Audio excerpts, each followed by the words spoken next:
কেমন আছো তোমরা সবাই? আশা করছি তোমরা সবাই খুব ভালো আছো। যে যেখানে আছো ঈশ্বরের কৃপায় সুস্থ আছো। ত্রিপুরা ছোট্ট একটি গ্রাম থেকে আমি বান্টি তোমাদের সাথে একটি নিউ ব্লগ শেয়ার করছি। আই হোপ আজকের ব্লগটাও তোমাদের ভালো লাগবে। আজ হলো রবিবার আর এখন ঘড়িতে ঠিক 8:05 মতো বাজে। তো ঘুম থেকে উঠেই এদিকে ঘরের জলটাও নিয়ে আসলাম। উঠেছি 7:30টার সময়। তো উঠে একবার ভেবেছিলাম শুয়ে থাকবো, তারপর দেখলাম জলটা আসলো, তাই জন্য জলটা আনলাম। তোমাদের দাদাভাইকে আর ঘুম থেকে ডাক দিলাম না, আমি জলটা নিয়ে আসলাম। জলটা এনে ভাবলাম কি, যেহেতু অনেকটা বেলা হয়ে গেল আর শুবো না, এখন শুতে গেলেই দেখবেন 9টা বেজে যাবে, তাই জন্য আর শুনলাম না, উঠে পড়লাম। উঠে তো জলটা এনে মুখটা ধুয়ে নিলাম, নিয়ে এই যে চাও করে নিয়েছি। বর্মশাইও ঘুম থেকে উঠে মুখ দাঁত ব্রাশ করে নিয়েছে। তারপর দুজনে মিলে চা খেয়ে তারপর 5টা মিনিট গল্প করলাম। সকালের কাজের চাপে একসাথে বসে যে একটু টিফিন করা, গল্প করা, ওইটা যেন আর হয়ই না, জানো তো, অনেক দিন বাদে গিয়ে এটা হলো। তো যাই হোক, চাটা খেয়ে এবারে দেখো বাসি কাজগুলো করে নিচ্ছি। কালকে ভাতের হাঁড়িটার মাজা কষা হয়নি, ওটা তো আমি রাত্রিবেলায় মাজি না, তোমরা জানোই। আর এখনকার চায়ের বাসনপত্র রয়েছে, এমনিতে অন্য বাসন মেজেছিলাম, ভাতের হাঁড়িটা মাজিনি। তো এবারে ভাতটাও বসিয়ে দেবো। আর তোমরা তো জানোই সকাল সকাল আমার ঘরে ভাতটা বসাতে হয়। তো ঘুম থেকে উঠেই আমি কিভাবে মানে সকালে টিফিন করে তারপর একদিকে রান্না বান্না সংসারের সমস্ত কাজকর্ম গুছিয়ে পরিপাটি করে রাখি একা হাতে, তারপর আবার ভিডিওর জন্য টাইম বের করি, নিজের জন্য টাইম বের করি, সেগুলো তোমাদের সাথে শেয়ার করব। আর কালকে তো এঁচড় দিয়ে চিকেন দিয়ে রান্না হয়েছিল, এটা রয়েছে। কারণ কালকে রাত্রিবেলায় তোমাদের দাদাভাই নিমন্ত্রণ বাড়িতে গিয়েছিল, বাড়িতে না মানে আমাদের অনুকূল ঠাকুর আশ্রমে। তো ওইখানে তোমাদের দাদাভাই খেয়েছিল, আমারও নিমন্ত্রণ ছিল। আমি আর এই মানে ইয়ের মধ্যে না যাইনি, গরমের মধ্যে আমার ভালোও লাগছে না যেতে। আর দেখলেই সারাদিন মানে সংসারে কাজ করার পর রং টঙও খেলেছিলাম, আর চিকেন টিকেন খাওয়া হয়েছে, তো আমার যেন আর ইচ্ছা হচ্ছিল না। তোমাদের দাদাভাইরও বেশি একটা ইয়ে ছিল না, কিন্তু দেখবে কোথাও না এরকমভাবে বলা হয়, কোথাও মানে এরকমও জায়গা আছে না গেলে না হয়। তো তাই জন্য তোমাদের দাদাভাই গেল। তো অনুকূল ঠাকুর আশ্রমে কালকে খাওয়া হয়েছে, তো সেই তোমাদের দাদাভাই তো ওইখানেই গেলো, তাই জন্য তরকারি পাতি রয়েছে। আর সেদিন করেছিলাম সব সবজি দিয়ে একটা ডাল দিয়ে মিক্স সবজি করেছিলাম, ওইটাও রয়েছে। তো এগুলোই আজকে গরম করে নিচ্ছি, এগুলোই আমাদের দুপুরবেলায় হয়ে যাবে। রাত্রিবেলায় কোনো কিছু একটা রান্না করা যাবে। আজকে রাত্রিবেলায়ও কিন্তু নিমন্ত্রণ আছে তোমাদের দাদাভাই আমার। তো তোমাদের দাদাভাই তো শিওর যাবে, আমার এখনও ঠিক নেই বলতে কি, আমি তোমাদের দাদাভাইকে বলছি আমি যাবই না। আমার এই গরমের মধ্যে শাড়ি টাড়ি পরে রেডি হয়ে যাওয়া আমার ভালোই লাগছে না। তো আজকে হলো গিয়ে অন্নপ্রাশন বাড়িতে নিমন্ত্রণ, তো তোমাদের দাদাভাইকে তো যেতেই লাগবে। তো দেখা যাক রাত্রিবেলায় ব্লগে তো দেখবে কি মানে কে যাচ্ছে বা কি করছি। তো এবারে দেখো, একদিকে যেহেতু আজকে রান্নাবান্নার তেমন চাপ নেই, একদিকে ভাতটা বসালাম আর একদিকে তরকারি পাতিগুলো গরম করে নিয়েছি। আর ভাবছি আমার জন্য একটু টমেটো পোড়া করবো। সেদিন 10 টাকা টমেটো নিয়ে এসেছে, কতগুলো টমেটো। তো তোমাদের দাদাভাই তো ইউরিক অ্যাসিডের জন্য টমেটোটা খায় না, যদিও তোমাদের দাদাভাই এখন ইউরিক অ্যাসিডটা একদম মানে নর্মালি আছে, তারপরও ও ভয়ে ভয়ে না খেতে চায় না। ও মাঝে মধ্যে একটু একটু তরকারি পাতির মধ্যে দিয়ে দেই, ও তখন খায়, না হলে ও কিন্তু মানে ভয় পায় খেতে গেলে। তো সেই মানে এগুলো আমাকে এখন খেয়ে শেষ করতে লাগবে, যেহেতু আবার 2 দিন বাদে বাড়িতে যাচ্ছি। তো এগুলো যদি না খেয়ে যায় না, ও তো খাবে না বাড়িতে, এগুলো নষ্টই হবে। তো তার জন্য ভাবছি আজকে কিছুটা টমেটো পোড়া দিয়ে নেব। তো এদিকে দেখো, এবারে এদিকে এখন রান্নাঘরটা ক্লিন করে নিচ্ছি। কোথাও থেকে ঘুরে আসলেও যেরকম বাড়িতে এসে দেখবে কাজের পাহাড় জমে থাকে, কোথাও ঘুরতে গেলেও এরকমটা করি আমি আমার সংসারটাকে একদম গুছিয়ে পরিপাটি করে তারপরে কিন্তু যাই, যাতে এসে আমার মানে যাওয়ার সময় দেখে গেল যেন আমার একটু শান্তি লাগে, যে না সমস্ত কিছু গুছানো গাছানো পরিপাটি আছে। আমার না নোংরামো রেখে ওই যে যাওয়া মানে এরকমটা যেন ভালো লাগে না। জানি 1 সপ্তাহ পর যখন আসবো সেই তো আমাকে আবার ক্লিন করতেই লাগবে। তারপরও আমি আমার সংসারটাকে বড্ড ভালোবাসি, সংসারটাকে সুন্দরভাবে সাজিয়ে গুছিয়ে পরিপাটি দেখতে সবসময় পছন্দ করি। তো তাই জন্য একটু গুছিয়ে গাছিয়ে কিন্তু পরিষ্কার করে যাই। তো যাই হোক, এদিকে দেখো ওই সুইচবোর্ডটা মুছে নিয়েছি, নিয়ে এর একটা তো সেদিন পরিষ্কার করেছিলাম, সামনের ইয়েগুলো একটু মুছে দিয়েছি, দিয়ে এবারে ফ্রিজ থেকে এখন খুলে নিচ্ছি টমেটো। দেখো কতগুলো টমেটো নিয়ে এসেছে, এখানে 10 টাকার টমেটো, এগুলো কিন্তু হাইব্রিড না, দেশি টমেটো এগুলো। তো এই যে টমেটো মানে ফার্স্টে 4খানা বের করেছি, তারপর ভাবলাম ও তো খাবে না, আমি একা একা খাবো, তাই জন্য আবার 3টা নিলাম। 3টা নিয়ে এই যে এবারে টমেটোগুলো কিন্তু আমি পুরো বসিয়ে আসলাম। তো এগুলো হালকা আছে তো হতে হবে, না হলে ভিতরটা ভালো করে হবে না। তো এদিকে দেখো এবার এই কাপড়টা নিয়ে মাঝখান দিয়ে কেটে নিচ্ছি, এটা একটা কাজে লাগাবো। এটা কিন্তু আমার নাইটির কাপড়, মানে কোনো কাপড় আর ফেলার নয়, জানো তো। এক হলে আমি ঘরের নাতা বানিয়ে নিই ওই রান্নাঘরের কোনো কিছু ধরা টরার জন্য, না হলে মুছামুছির জন্য এই ঘরের জন্য রেখে দিই। তো এদিকে দেখো অর্ধেকটা রাখলাম এই ঘরের জন্য, আর অর্ধেকটা কিন্তু রাখলাম রান্নাঘরের জন্য, দেখবে রান্নাঘরে কী কাজে লাগাই। তো দেখো এই কাপড় টুকরোটা দিয়ে কিন্তু আমি এদিকে এখন মুছামাছিটা করে নিচ্ছি। আগে একটা বালিশের টাওয়াল ছিল, ওইটা দিয়ে না নেল পলিশ পরে, নেল পলিশ অনেক সময় মুছামাছি করতে গিয়ে যা অবস্থা, এটা ফেলেই দিয়েছি, দেখতে বিশ্রী হয়ে গেছে। তারপর এদিকে দেখো আমার ড্রেসিং টেবিলটাকে মুছে নিয়েছি, ড্রেসিং টেবিলটাকে মুছে এবারে মডুলার ড্রয়ারটাকে মুছে নিচ্ছি। এই যে দেখো এত পরিমাণে ধুলোবালি, কি যে বলি তোমাদেরকে, এত অবস্থা হয়ে আছে। তো সেই প্রত্যেক দিন যেন মনে হয় ঘরগুলো পরিষ্কার করি, কিন্তু সংসারের তো কাজের মধ্যে প্রত্যেক দিন তো আর হয় না। তো ওই যে কিছু কিছু করে কিন্তু করে রাখি, না হলে মানে একসাথে তো আর সমস্ত কাজ আর আমি একা হাতে করতে পারবো না বলো, শেষ আবার অসুস্থ হয়ে যাব। তাই সুস্থ থেকে কিছু কিছু করে সংসারের কাজগুলো গুছিয়ে করাই কিন্তু ভালো। তো এদিকে দেখো এই যে এবারে মডুলার ডয়ের কাপড়টা তুলে এই যে দেখো আবারও কাপড়টা দিয়ে দিলাম, উপরের জায়গাটা সাদা তো কাপড়টা দিয়ে রাখলে মানে ধুলোবালিটা এখানে এমনি তো সাইড ফাইড দিয়ে পড়ে, না হলে মানে একটা নোংরা হয়ে থাকে উপরটা, আর কোনো কিছু একটা লাগলে একদম দাগ পড়ে যাবে, তাই জন্য উপরটার মধ্যে আমি কাপড়টা দিয়ে রাখি। তারপর এখানে যে আমার মানি প্ল্যান্টটা থাকে, মানি প্ল্যান্টের ইয়েটা কিন্তু কাপড়টা দেখো নামিয়ে নিয়েছি, নিয়ে এই যে এবারে এই টি টেবিলটাকে ভালো করে মুছে নিচ্ছি। এই যে দেখো এটা কিন্তু আগে ওই সাইড দিয়ে ছিল, তারপর পেছনের রুমে ছিল, আর পেছনের রুমে ছিল জানলা লাগাতে গিয়ে তো একটা সাইড দিয়ে আমি ভেঙিয়ে নিয়েছি, মানে পুরো ভর তো দিইনি, একটুখানি হাঁটুর উপর দিয়েছিলাম। আর গ্লাসটা জানো তো একদম কিন্তু ভার, এটা কিন্তু হালকা গ্লাস না, তারপরও মানে মনে হচ্ছে অনেক সময় হয় না দেখবে মানে ঠিক জায়গায় যদি ঠিকভাবে না ইয়ে হয় দেখবে যে কোনো জিনিস কিন্তু ভাঙে, তো তাই জন্য মনে হয় এরকমটা হয়েছে। তো পুরো মুছে নিয়েছি, নিয়ে এবারে কাপড়টা পেতে নিচ্ছি। আর আজকে ভাবছি আমাদের ঘরে পড়া জুতোগুলো না ধুয়ে দেবো, এগুলো ফেলে রেখে লাভ নেই, কারণ এসে তো মানে ঘরের কাজকর্ম থাকবেই। তো ভাবলাম শীতের মানে এগুলো তো আর লাগছেই না, ঘরে তো এখন জুতো পরতে হচ্ছে না, এমনিতেই যা পরিমাণে পা জ্বালা করছে পায়ের নিচটা, আমার গরমের দিনটা আসলেই না চোখ জ্বালা করবে, পা জ্বালা করবে, এটা আমার হয়। আমার বরের আগে এটা ছিল, ওই যে পায়ের নিচটা জ্বালা করা, এটা এখনও ওর আছে, এখন যেন ওর থেকেও আমার বেশি হয়ে গেছে এই অবস্থা। তারপর এদিকে দেখো জুতোগুলো বের করে নিয়েছি, জুতোগুলো ভাবছি আজকে ধুয়ে দেবো। তো এদিকে দেখো এবারে এই সাইডের টিনগুলোকে ভালো করে মুছে নিয়েছি, যতটুকু নাগাল পাই ততটুকুই ভালো করে কিন্তু মুছে নিয়েছি। জানো তো সবসময় চেষ্টা করি নিজের হাতে পুরো সংসারটাকে সাজিয়ে গুছিয়ে পরিপাটি করে রাখার, মানে সবসময় যেন আমার এটা মাথায় থাকে না, এক একজনের এক একটা নেশা, তো আমারও বলতে পারো সেই নেশাটা, কীভাবে নিজের ঘরটাকে একটু সাজিয়ে গুছিয়ে পরিপাটি করে রাখবো। টিনের ঘর হয়েছে তো কি হয়েছে, নিজে যদি নিজের মনের মতো করে সাজিয়ে গুছিয়ে রাখো না, ভাঙা ঘরটাও দেখবে রাজপ্রাসাদ হয়ে ওঠে।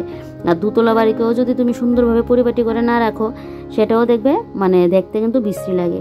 আরেকজন আমাকে কমেন্ট করে বলেছিল, নামটা তো এখন মনে নেই, বলছে লুক দেখানো নাকি মানে কাজগুলো করি, মানে লুক দেখানোর জন্য। আচ্ছা তোমরা বলো তো যে মানে সংসারে কাজ করা কি এগুলো লুক দেখানোর জন্য? যখন আমি ভিডিও করতাম না তখনও কিন্তু এইভাবেই আমি গুছিয়ে গাছিয়ে কাজগুলো করতাম, পরিষ্কার পরিবার, তখন আরও বেশি করে করতাম জানো তো। তারপর আমার মাঝখানে হাত ব্যথার প্রবলেম শুরু হয়, তারপর থেকে তো কাজ কমিয়ে নিয়েছি, তখন তো আর আমি ভিডিও করতাম না, তাই আর তোমরা দেখতেও পেতে না। আর মানে জানি ভিডিও করতে গেলে, যেহেতু এখন আমি ইয়ের জগতে আসলাম, মানে ওই যে ইউটিউবে ভিডিও দেই ইয়ে করি, তো জানি এখানে আমি যেহেতু ভিডিও মানে ইয়ে করছি, এখানে পজিটিভ কমেন্টও আসবে, নেগেটিভ কমেন্টও আসবে, তো এতে আমার কোনো ইয়ে নেই, তোমাদের যা মনে আসলো তাই তো বলবে, বলো সবাই তো আর বলছে না, সবাই তো সুন্দর সুন্দর কমেন্টই করছে, মাঝে মধ্যে এক দুজন কিন্তু এরকম কমেন্টটা করে যে লুক দেখানোর জন্য নাকি সবাই করতে পারে এরকমটা। দেখো যার যা সংসারের কাজ সে লুক দেখানোর জন্য কিন্তু করবে না, আমার সংসারের কাজ তো তুমি এসে করবে না, আর তোমার সংসারের কাজটাও কিন্তু আমি করব না। তো যাই হোক, লুক দেখানোর জন্য কিন্তু আমি কাজগুলো করছি না, কারণ আমার ঘরের কাজ তো আর অন্য কেউ এসে করে দেবে না, আমাকে করতে হবে। হয়তো ভিডিওগুলো করছি বলে তোমরা কিন্তু দেখতে পাচ্ছ এগুলো। তো যাই হোক, এবারে চলো এবারে ঘরটা ঝাড় দিয়ে নিই, ঘরটা ঝাড় দিয়ে তারপর গিয়ে আমার কাজ বাজ শেষ হবে। তো ঘরটা ঝাড় দিয়ে বাইরেটা ভাবছি পরে ঝাড় দেবো, একদম রান্নাঘরটা ঝাড় দিয়ে তারপর। আর এই যে দেখো সকাল সকালে এরকম ঘরদোর পরিষ্কার পরিপাটি থাকলে কি ভালো লাগে না, একটা মানে বাড়িতে একটা লুক আসলেও দেখবে ভালো লাগে, ঘরে এসে ডেকে বসানোর জন্য বলতেও ভালো লাগবে। আর ঘরটা যদি একদম অগোছালো হয়ে থাকে, একটা লুক আসলেও দেখবে একদম লজ্জার মধ্যে যেন পড়তে হয়। কোনো কোনো সময় তো এরকমটা হয়, যখন ওই যে রান্নার ইয়েটা থাকে তখন তো আর ফট করে ঘরটা গুছাতে পারি না।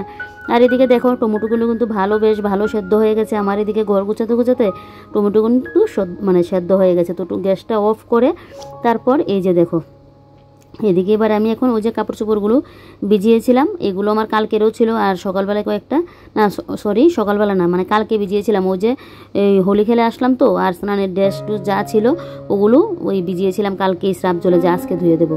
আর এদিকে আমাদের জুতোগুলো ঘরে পরার, এই জুতোগুলো এখন স্রাব জলে ভিজিয়ে রাখলাম, এগুলো এখন দেবো না, একটু স্রাবটা লাগে একটু ইয়ে হয়ে থাক, ময়লাটা উঠুক, তারপরে ইয়ে করবো। আর এদিকে দেখো এখন কাপড়গুলো কেচে নিচ্ছি, আর পর্দাটার মধ্যে তো তোমাদের দাদাভাই কালকে ওই যে হোলি খেলার পর ঘরে ঢুকলো, এই পর্দাটার মধ্যে রংটা লাগলো। তো যাই হোক এবারে কাপড়গুলো কেচে নিই। আর জানো তো ভয়ও লাগছে, নখগুলো ভেঙে যাবে এরকমটা মনে হচ্ছে, যেহেতু রং ইয়ে লাগলো তাই এগুলো ভাবলাম কি হাতেই কেচে দিই, আর মিশিংয়ে দেবো না। শখ দেখবে যার যার শখ সেই নিজেকে কিন্তু পূর্ণ করতে হয়, মানে আমাদের শখগুলো, ওই যে নখ বড়ো করার শখ বলো, চুল ইয়ে করার শখ বলো, সেই দেখবে আমাদের মেয়ে বধূর কিন্তু এই শখগুলো থাকে। তো সংসার হয়ে গেলে না সব শখ আর মানে থাকে না, তখন দেখবে সংসারের কাজের চাপে তখন ওই মানে কাজ করতে যাবে, তা বলে কি এখন নখ ভেঙে যাবে এই বলে তো আর আমি কাপড় কাচা বদ্ধ দিতে পারবো না, বাসন মাজাও বদ্ধ দিতে পারবো না, রান্না করা থেকেও ইয়ে করতে পারবো না। তো সেই নখ ভেঙে গেলে তো যাবে, তার মধ্যে যত সতর্কভাবে কাজগুলো করতে পারে, নিজের শখগুলো পূর্ণ করতে হবে। তারপর আমার সংসারও কিন্তু মেন আগে গিয়ে হলো আমার সংসার, আমার সংসারের সমস্ত কিছু ঠিকঠাক রেখে তারপর গিয়ে আমার শখ, তো সব কিছুই মিলিয়ে কিন্তু করতে হবে। তা বলে এই না যে সংসারের ইয়েই করে গেলাম, নিজের শখগুলো ইয়ে করলাম না, শখগুলো বিসর্জন করে দিলাম, এটা তো না বলো। সব কিছুই কিন্তু একসাথে মিলিয়ে আমাদের অ্যাডজাস্ট করে কিন্তু চলতে হয়। তো এদিকে দেখো এবারে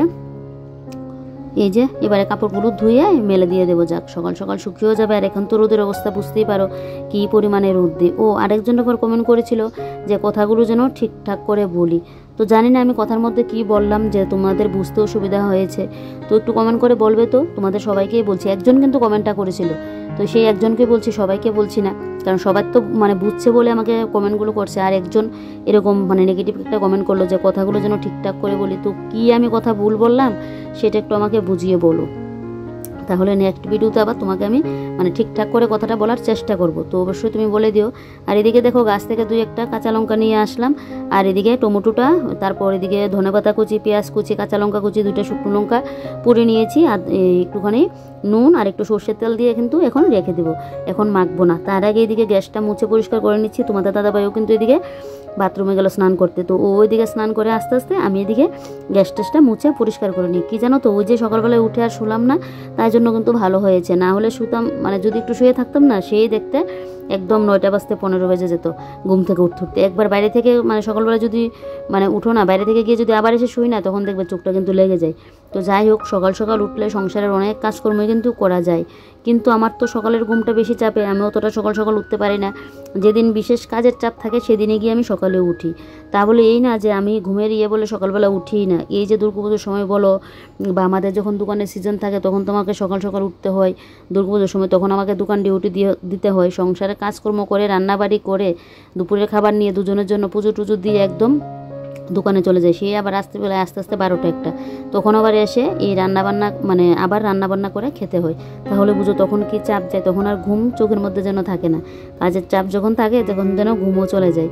আমার একা সংসার হলেও না, আমি আমার মতো করে কাজগুলো গুছিয়ে রাখি, তো তাই আমি আমার মতো করে যেদিন মনে করি না সকালের বাসি কাজটা নেই, সেদিন একটু দেরি করে ঘুম থেকে উঠি, এভাবেই এটা করি। আর আমার না বেশি রাত্রি করে ঘুমালেও কোনো কিছু হয় না, কিন্তু ওই যে সকালের ঘুমটা আমার একটু হতে হয়, না হলে সারাটা দিন দেখবে আমি জুড়বো। তারপরে দিকে দেখো ড্রামের চালগুলোর মধ্যে না পোকা ধরে গেছে, মানে চালগুলো একটা পোকা বলতে কি মানে একটু জট হয়ে আছে, এমনিতে কোনো কেটে কোনো পোক নেই, জট হয়ে আছে। তো প্রত্যেক দিন চেলে তারপর রান্না করতে লাগে, তো এটা একটা ঝামেলা। আর বিশেষ করে আমি কদিন বাড়িতেও থাকবো না, তোমাদের দাদাভাই এসব আবার করতে গেলে তো ওর আবার আরেক ঝামেলা, চেলে রান্না করা। তো তাই জন্য আমি চালগুলোকে বললাম ওকে ড্রাম থেকে ঢেলে দেওয়ার জন্য। তা আমি এদিকে দেখো এখন কিন্তু চালগুলো চেলে নিচ্ছি। আর দিকে কি জানো তো, এইভাবে চেলে নিলে কিন্তু ভালো, শুধু ওর জন্য না আমারও, তাহলে প্রত্যেক দিন আর চালনির মধ্যে নিয়ে কিন্তু চালতে হয় না। তো সবসময় চালগুলো কিন্তু এরকমটা হয় না, একসাথে অনেক দিন করে চাল জমানো ছিল, তো তাই জন্য এরকমটা হয়ে গেছে। তো এদিকে দেখো এবারে চালগুলোকে ভালো করে চেলে এদিকে ওই চালের জটগুলোকে ফেলে ওই বালতিটার মধ্যে নিয়ে রাখছি, পরে আবার একসাথে ড্রামটার মধ্যে ইয়ে করে রাখবো। তো ড্রামটাকে কিন্তু ভালো করে বাইরে থেকে আমি একদম পরিষ্কার করে তারপর ঘরে আনলাম। আর তোমাদের দাদাভাই এদিকে খাওয়া দাওয়া করে নিয়েছে, আমিও খাওয়া দাওয়া করে নিয়েছি, মানে একবার তো দেখলে চালগুলো চালছি, ওই যে কাজটা করলাম এগুলো কিন্তু খাওয়া দাওয়ার পর করলাম, আগে খাওয়া দাওয়াটা করে নিয়েছি, না হলে লেট হয়ে গেলে না সকালের খাবারটা খেতে খেতে দুপুরের খাবারটা কিন্তু আর মানে দুপুরের খাবার আর খিদেই থাকে না। তো এদিকে দেখো এবারে ড্রামের মধ্যে চালটা নিয়ে নিলাম, যাক একটা বড় কাজ শেষ করলাম। আর দেখো বন্ধুরা কতগুলো বের হয়েছে, দেখো তো এগুলো এখন ডাস্টবিনের মধ্যে ফেলবো, তোমাদের দাদাভাইকে বলবো কালকে যেন এগুলো ফেলে দিই। দেখো কি অবস্থা, কতগুলো দেখলে তো বের হয়ে গেছে। তো প্রত্যেক দিন তো চালা মানে দিতেই লাগে বলো, আগে এটা করে রাখতাম তাহলে আমারও আর মানে খাটুনিটা হতো না প্রত্যেক দিন, বলো না একদিনের কাজ না করলে ওই যে প্রত্যেক দিনই আমাকে এই কাজটা কিন্তু করতে হয়। তো যাই হোক এদিকে এখন ডাস্টবিনের মধ্যে এই যে এগুলো নিয়ে নিচ্ছি, আরও তো ময়লা টয়লা পড়েছে, আর এগুলোকে তোমাদের দাদাভাইকে বলবো কালকে ফেলে দেওয়ার জন্য। এই যে দেখো, তো এবারে পুরো ঘরটা ঝাড় দিয়ে নেবো। তার আগে কম্বলটা আজকে রোদে দেবো, কি বলো তো ওই যে সেদিন কম্বল তুলে নিয়েছিলাম, সেদিন রাত থেকেই না হালকা হালকা একটা ঠান্ডা দিয়েছে, পরদিন রাত্রিবেলায় তো তোমাদের দাদাভাই বলছে না কম্বল যেন নামিয়ে দিত, নতুন আবার একটা কম্বল নামানো হয়েছে। আমাদের সবসময় যে গায়ে দিয়ে কম্বলটা এটা কিন্তু না, এটা আর একটা কম্বল কিন্তু নামানো হয়েছে, এটা আমার বিয়েতে পাওয়া গিফট কিন্তু। তো সেই কম্বলটা নামানো হয়েছে। আমি বললাম যে থাক মানে কয়েকদিনের জন্য এটাই না হয় নামাও যাক, কিন্তু কাল রাত্রিবেলায় গরমের চোটের জন্য থাকতে পারছি না। সোফার মধ্যে কম্বল রেখে কিন্তু এখন কদিন যাবত ঘুমাচ্ছি, কিন্তু এই যে সকালে উঠে আবার বিছানার মধ্যে আনা, আবার রাত্রিবেলায় শুতে গেলে সোফার মধ্যে আনা, এই এক ঝামেলা। তাই জন্য ভাবছি আজকে এটাকে তুলে রাখবো। তারপর এদিকে গাছের মধ্যে হয়েছে পোকা, ফুল গাছ বলো আর এদিকে লঙ্কা মানে গাছগুলো বলো, ফল গাছগুলো বলো, ফল বলতে ওই যে সবজি গাছগুলোর কথা বলছি। এত পরিমাণে পোকা, তোমাদের দাদাভাই কবে আমাকে ওষুধটা দিয়েছিল, তো আমি সবসময় ওষুধটা স্প্রে করে দিই, তাহলে পোকাটা আর হয় না। তো আজকে আবার ওষুধটা দিয়ে দিচ্ছি, কারণ যেহেতু এখন বাড়িতে থাকবো না কদিন, ভাবছি ওষুধটা দিয়েই রাখি, কারণ এখন আরও পোকা না হয় ধরবে। তো বাড়িতে থাকলে একটা কথা, না হলে আর 1-2 দিন পরে দিলেও হতো। তারপরে গাছগুলির মধ্যে দেখো দিয়ে দিচ্ছি, তো সবগুলো গাছের মধ্যেই দেবো একদম। ওই যে ক্যাপসিকাম গাছটার মধ্যেও দেখো দিচ্ছি, ফুল গাছগুলোর মধ্যেও দিচ্ছি, 1 বোতল বানিয়ে নিয়েছি, তো সব গাছের মধ্যে কিন্তু আমার দেওয়া হয়ে যাবে। খুব ভালো জানো তো ওষুধটা, তাহলে পোকাটা কিন্তু চলে যায়। তো এই যে দেখো রোদও দিয়েছে, এই ওষুধটা রোদের মধ্যে দিলেই ভালো হয়। আর এই ওষুধটা দেওয়া মাত্র যদি বৃষ্টি হয়ে যায় তাহলে তো কোনো কথাই নেই, তাহলে তো আর কাজ হবে না। তো বেশ, এখন তো আর বৃষ্টি নেই, মানে আকাশের মুখ হঠাৎ হঠাৎ ভার হয়ে যায়, তবে এখন তো রোদই আছে। আর এই যে দেখো নীল কালারের ফুলটা কি সুন্দর ফুটেছে। অন্য বছরে এই জায়গাটা আরও মানে ভরিয়ে ফুলটা ফুটে, এবার তো একটু কেটে দিয়েছি ভালো করে গুল করে, দেখবে আর বৃষ্টিটা হোক তখন একদম ঝাঁপিয়ে উঠবে, তখন গিয়ে আরও ফুলটা উঠবে। দেখো কি সুন্দর ফুলটা ফুটে আছে, রোদ অতটাও কিন্তু বোঝা যাচ্ছে না। দেখো সবগুলো গাছের মধ্যে কিন্তু এই স্প্রেটা করে দিচ্ছি, যা একটা গন্ধ না এই স্প্রেটার মধ্যে, এই পোকার ওষুধের স্প্রেটার মধ্যে। তো এদিকে দেখো সবগুলো গাছের মধ্যে কিন্তু আমি দিয়ে নিচ্ছি, আর ওইদিকে লঙ্কা গাছগুলোর মধ্যে দিয়ে দিতে হবে। কতদিন আগে পোকা ছিল, আমি দেবো করে আর দিচ্ছি না, তারপর এক তো পোকা ধরেছে, তো ডালগুলো একটু ভেঙে দিতে হয়েছে, কারণ বেশি পোকা ধরলে তো আর ওষুধ দিলে তখন কাজ হবে না। ওই যে সাথের গাছটার কথা বলছি। আর এখন দেখো এই গাছগুলোর মধ্যেও ওষুধটা দিয়ে দিচ্ছি, যেন পোকা আর না বাসা বাঁধে, কারণ লঙ্কাগুলো খালি ধরার সময় হয়েছে, কি সুন্দর লঙ্কা ধরছে। এখন যদি পোকা ধরে তাহলে কি হবে বলো। আর এই যে ছোট ছোট গাছগুলো, এগুলোর মধ্যে তো আর এই ওষুধটা দেওয়া যাবে না, এগুলো আলাদা করে রাখলাম যাতে এই গাছগুলোর মধ্যে ওষুধটা না পড়ে। তারপর এদিকে দেখো রান্নাঘরটাকে ভালো করে আমি কিন্তু ঝাড় দিয়ে নিয়েছি, দেখলেই রান্নাঘরের কি অবস্থা ছিল। তো ঘরটা ঝাড় দিয়ে এবারে ঘরটা মুছে নিচ্ছি। আজকে ঘরটা হাত দিয়ে মুছছি, দেখবে লাঠি দিয়ে মোছার থেকেও না হাত দিয়ে মানে মোছার ইয়েটা খুব ভালো হয়, আমার তো এটাই মনে হয়। তবে লাঠি দিয়ে মুছলে একদম আনাচে কোনাচে ভালো করে মোছা যায়, হাত দিয়ে তো অতটুকু যে জায়গাটার মধ্যে দেখবে লাঠিটা মানে ঢুকিয়ে ঠিকঠাক করে মোছা যায়, হাত দিয়ে কিন্তু অতটা ইয়ে করা যায় না, কারণ হাতটা তো মানে একদম মানে চিপা জায়গা হলে তাহলে তো হাতটা ইয়েই হতে চায় না। তাই তো এদিকে দেখো আজকে তবু আমার রান্নাঘরে তেমন নেই, বিশেষ করে যখন বেডরুমটা মুছতে যায় খাটের তলা, তখন তো আমার হাত আর ওই খাটের তলা পর্যন্ত যাবে না, তখন আমার লাঠি দিয়ে মুছতে হয়। কিন্তু আগে একসময় কিন্তু আমি হাত দিয়ে মুছতাম, খাটের তলায় গিয়ে একদম লম্বাভাবে শুয়ে যেতাম, এরকমটার এত পরিমাণে কোমর ব্যথা হতো তখন কিন্তু এভাবেই করতাম। বিয়ের পরের কথা বলছি। তারপর তো আমার যখন কোমর ব্যথার শুরু হলো, হাত ব্যথার শুরু হলো, তোমাদের দাদাভাই লাঠিগুলো এনে দিয়েছে।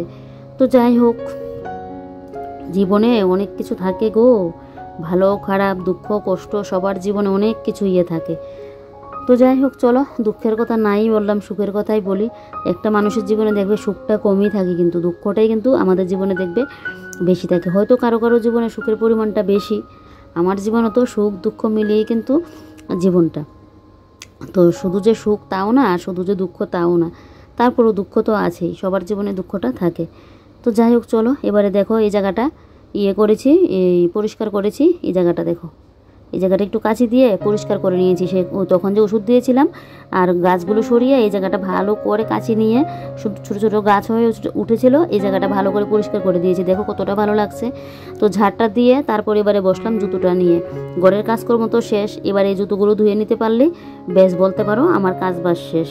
তারপর তো দিকে স্নান করে পুজো দেওয়ার আছে, মানে এক তো বাড়িতে যাব, তাই জন্য ভাবলাম যে সংসারে কিছু কাজ গুছিয়ে পরিপাটি করে যাই, তাহলে এসে এই এক্সট্রা কাজগুলো করতে হবে না। যেরকম ওই যে কম্বলটা তুলে রাখবো, পাতলা একটা কম্বল নামিয়ে দিয়ে যাব, আর এই যে এটা জুতোগুলো এগুলো এখন লাগছে না, তো সেগুলো এসে তো আমাকে করতেই হতো, তাই জন্য এই জুতোগুলো তুলে রেখে যাব। তাহলে কিছু কিছু কাজ দেখবে এভাবে কমিয়ে নিলে না ভালো হয়, নিজের উপর আর পড়ো না। আমার তো করার মতো কেউ নেই, করে দিলে একমাত্র বর তো আর সমস্ত কিছু করতে পারবে না, ওর তো দোকানও আছে। তাই আর এদিকে দেখো জুতোগুলো দিয়ে যাবো স্নান করতে, আর এখানের গাছগুলো দেখে আমার মনে হচ্ছে না এই জায়গাটা একটু পরিষ্কার করে দিই, এই জায়গাটার জন্য তাকানো যাচ্ছে না, আর বৃষ্টি হলো তো আরও এগুলো বড় হয়ে যাবে, এত পরিমাণে আগাছা হয়ে আছে। তো এগুলো এখন পরিষ্কার করব, তারপর গিয়ে স্নানে যাব। দেখো কি পরিমাণে। ওই যে টক পাতা হয়, এগুলো অনেকে নাকি টকও বলে খায় এগুলো দিয়ে।